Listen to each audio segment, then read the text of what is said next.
You'll find out. We're live. I know, that's why I'm nervous.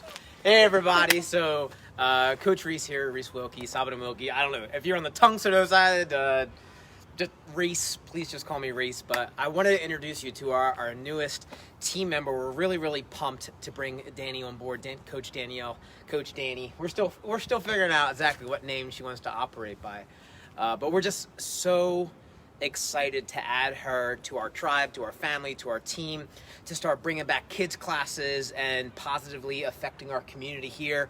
Even this morning, we got a great note from a parent of a student just talking about how influential this academy has been in the life of her son with teaching discipline, respect, manners, confidence. Just, I got to forward it to the team. Just fantastic notes like that.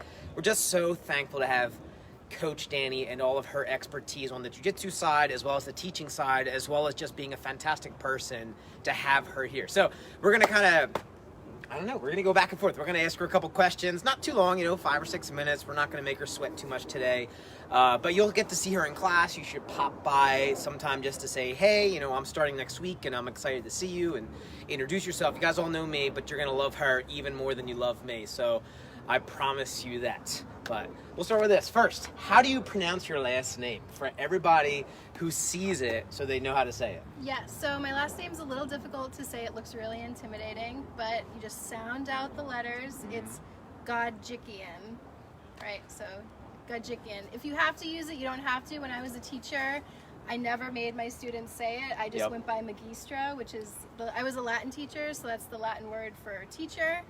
I never made people say it. So, but if you do have to, Godjikian. Godjikian, because I always get Wilk, like my last name, Wilke. It looks like it should be IE, Wilkie, but I always get Wilk. So I hate it when people pronounce my name wrong. But tell us a little bit about your jiu-jitsu side. So you trained at Balance, but how long have you been doing jiu-jitsu? When did you get your purple belt, blue belt? Who was your favorite person to tap out in class? Or all that kind of stuff. Give us just a little bit about your martial arts experience. Yeah, so I started training. Gosh, it was so long ago, but it was 2012. So I've been doing it almost 10 years. That'll be really exciting when I hit that milestone. And I started in a smaller gym. I started training mostly for self-defense and confidence. I really just didn't want to walk down the street and feel nervous or anything. I wanted to have that self-awareness, self-confidence.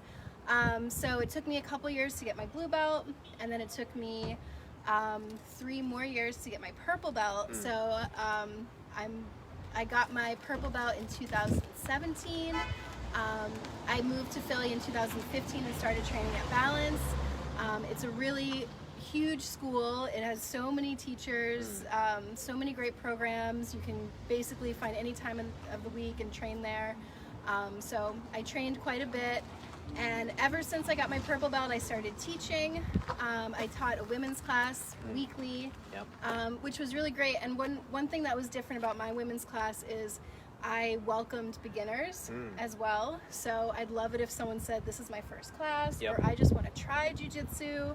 I even had a teen that was coming, so I welcomed all ages. And one of the Muay Thai guys had his daughter coming that's great too. So I really tried to build a supportive class where anyone felt welcome to just come try it out, even if they had no experience. So yeah, and that's a lot of the fun with having Coach Dani here is we can open up some other stuff where it's like, all right, let's do some dedicated women's self-defense classes, or a women's self-defense course, or a teenage girl self-defense course, for like all kinds of fun stuff that we can get into outside of just our normal ninja classes and the 8 to 12-year-old classes that she'll be running.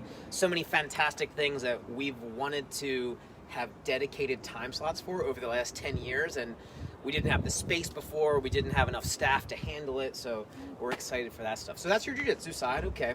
But you have some teaching, you have some pretty sweet teaching experience too. Just open the door a little bit onto you as a teacher. Sure. Yeah, so as I mentioned, I taught high school Latin. I actually taught it right out of college. Where'd you go to college? I went to Dickinson, which is Central PA.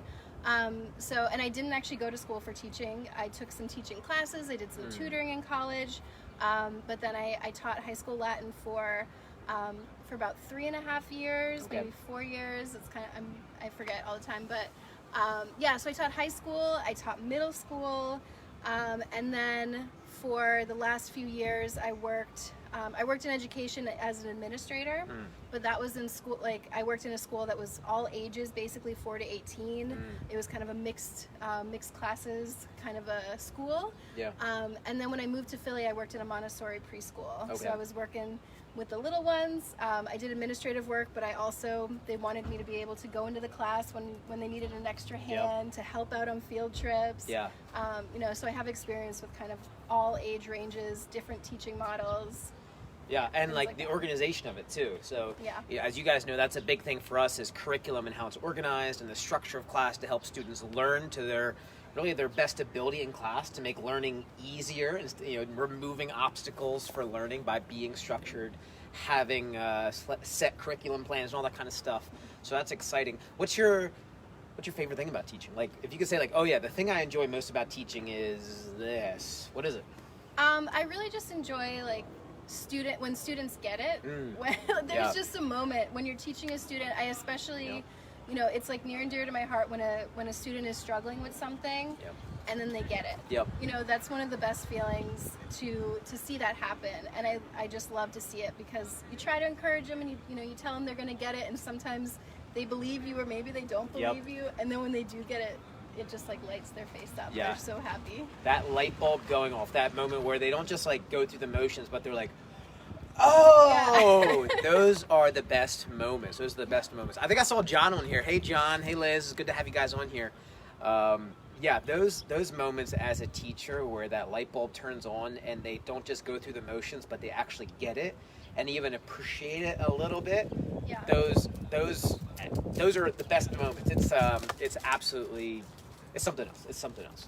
Yeah. One of the cool things that you guys are going to get to do with Coach Dani over the next couple of years is also watch her journey too, right? So she's a purple belt right now, but she's going to be continuing to train both here. We'll probably get her back into balance classes at some point too when they start opening things up a little bit, more expansively coming out of COVID. But you got to be a part of my journey over the last 5 or 6 years of me finishing my teaching degree on the Tung Sado side.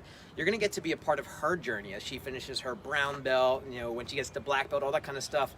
So you guys get to grow with her and see her grow and just see that teachers are really just the same as you. Teachers are students who are on just a different part of the path and journey of learning. And that journey never ends for the learning and growing and expanding.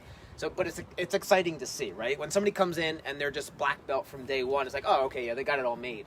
But when somebody comes in, they have 10 years of martial arts experience, but they still have a ways to go to get to that black belt level, which is so big in so many people's minds.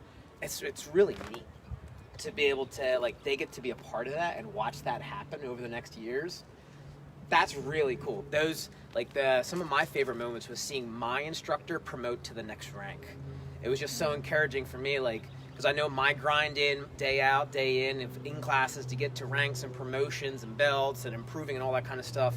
And to get to see my instructor still doing the same thing after doing martial arts for, 40 years and still pushing those limits of himself, it's amazing. So you guys get to see a little bit of that. So you told us a little bit about jiu-jitsu. You told us a little bit about teaching. We would love to know what your favorite color is. My favorite color is green. Green. So she's the Duco shirts. Yeah, she's digging the new Duco shirts.